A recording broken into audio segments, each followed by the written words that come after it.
Alright, kahapon lang mga ka-good news ay tiniyak ng AFP, ng Philippine Navy at ng Coast Guard na proteksyonan nila ang ating mga mangingisda sa WPS laban dito sa sinasabing batas ng China na illegal trespassing. Trespassing daw ang mga Pilipinong mangingisda sa sariling karagatan na giniklaim ng China. Kaya ito na yata ang mitsa ng malaking kaguluhan. Atin panoorin ang balita sa UNTV. Kasabay ng pagsisimula ng implementasyon ng China sa kanilang bantang panghuhuli sa mga umano'y trespasser sa kanilang inaangking teritoryo sa South China Sea ngayong araw June 15, muling tiniyak ng sandataang lakas ng Pilipinas na poproteksyonan nila ang ating mga kababayang mangingisda. Ayon kay AFP Chief of Staff General Romeo Browner Jr., walang dapat ikatakot ang ating mga kababayang mangingisda sa West Philippine Sea dahil nandyan ang sandataang lakas at iba't ibang sangay ng pamahalaan para sa proteksyon nila. Ako, tika sandali.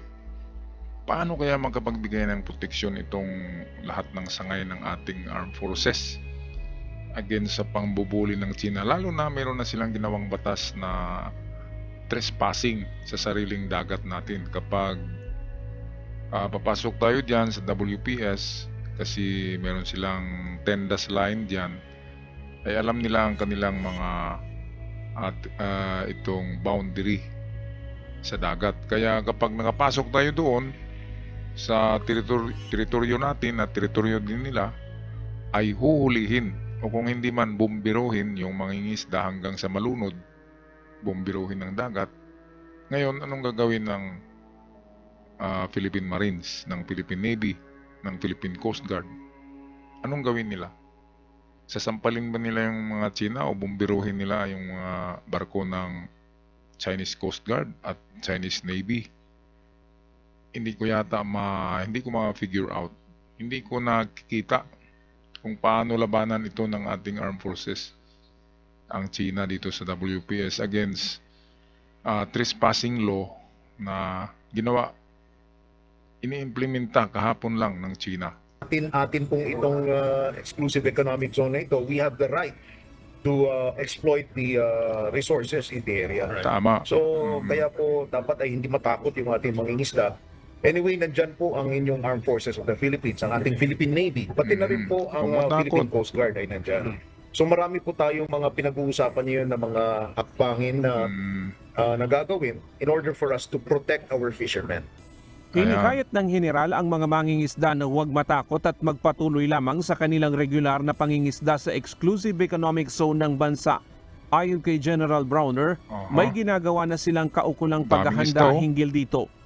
So tayo naman sa Armed Forces of the Philippines, we have made some preparations. Kasama po natin dito yung Philippine Coast Guard, Philippine National Police, yung PFAR, and the other agencies who are concerned also. So kasama rin natin dito yung hindi lamang tayo na nasa uniform services, but also the other government agencies. Pati Sukhoi isama na rin. And especially yung mga mismong mangingisda natin. Meron akong itong i-suggest dyan na kunin nyo yung mga kapatid natin na badyaw sa ating gobyerno dyan, Philippine Coast Guard, Philippine Navy. Pagpatrabahuin nyo dyan sa WPS ang lahat ng ating mga badyaw na tribo. Kasi sanay sila sa karagatan. Diyan, magtayo sila ng mga stealth houses. At siswilduhan, bigyan sila ng sahod. Para diyan na talaga maninirahan sa WPS. Yung mga kapatid natin na badyaw, kasi sanay talaga yun sa karagatan. At hindi na yun babalik sa sa mainland kasi dagat ang gusto nila. Lalo na kapag may sweldo. Okay, so badyaw, walang nakapag-isip niyan. Magandang ideya yan para dadami ang tao sa mga isla diyan sa WPS.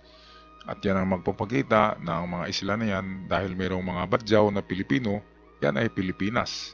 Balik tayo sa balita. Aniya ang problema sa West Philippine Sea ay hindi lamang problema ng mga mangingisda, kundi ng sambayan ng Pilipino. Kaya dapat lamang na magkaisa ang lahat na manindigan sa ating sariling teritoryo bilang isang bansa. Kabilang ang West Philippine Sea sa inaangking teritoryo ng China na sumasaklaw hanggang sa exclusive economic zone ng Pilipinas. Samantala, naging matagumpay ang pinakabagong resupply mission ng AFP sa BRP Sierra Madre sa Ayungin Shoal. Dito nagtaka ako ay hindi na intercept ng China ang pag-resupply ng pagkain ng kagamitan. Resupply mission. Hindi nakita ng China. Bakit kaya? Palagay ko gumagamit to ng mga ng mga frogmen or mga scuba divers. O kaya gumagamit ng maliit na submarino at yun ang nilagyan ng mga supplies. Kaya hindi na-detect, hindi nakita ng Chinese Coast Guard. Ang galing, magaling. Good job. Very successful po yung ginawa natin last RORE or resupply mission.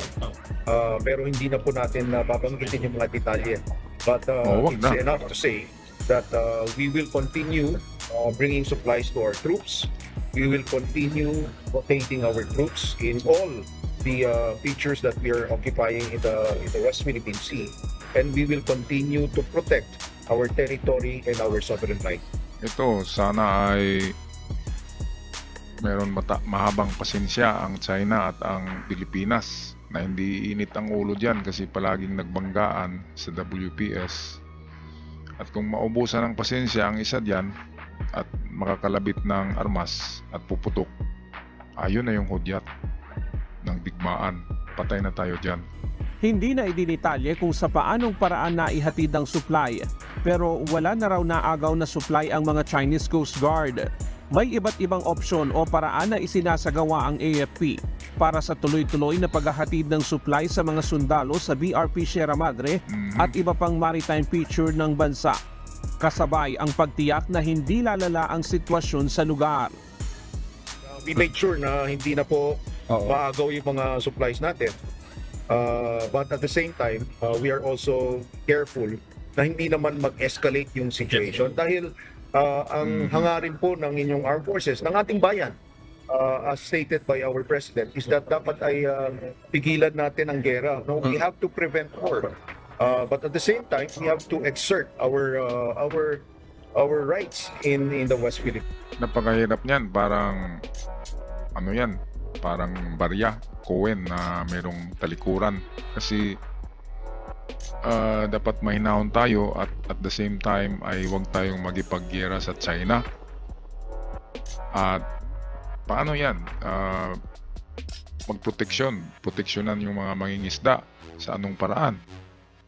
Sa anong paraan na hindi magagalit ang Chinese? Kasi meron nga silang batas ngayon na trespassing.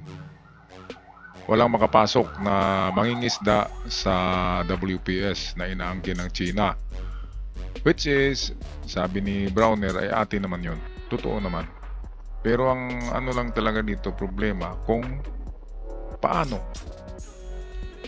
proteksyonan na hindi hahantong sa sakitan o barilan o putukan.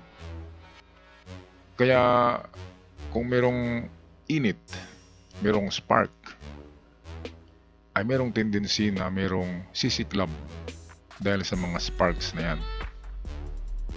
Kaya yan ang kinakatakutan ng ating mga opisyal sa Pilipinas.